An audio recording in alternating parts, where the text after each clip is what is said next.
បំណងពងប្រាថ្នាចង់នៅក្បែរអូនសុជាតែនឹមនួនបងសូមចូលខ្លួនថែអាពី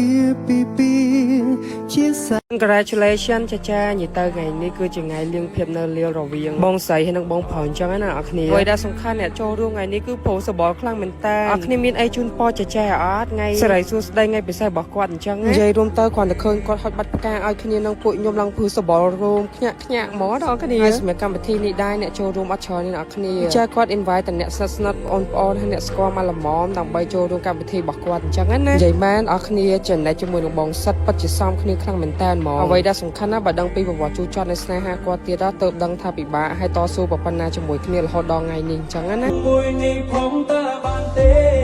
យើងមាននិស័យបានក្រាបថ្មដល់កន្ទេ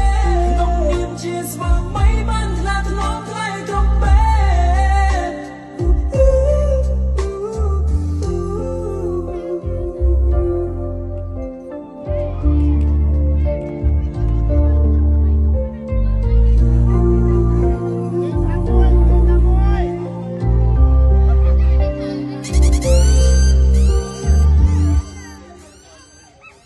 អូខេបទនេះគឺ final នៅក្នុងថ្ងៃនេះ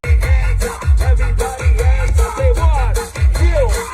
2 3 let's go put your fucking hands up hey hey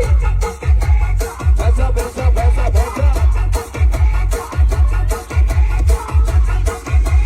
put your fucking hands up ai hoảng mà xanh nó lại thôi hãy cho số con kia oh oh oh oh oh oh hey hey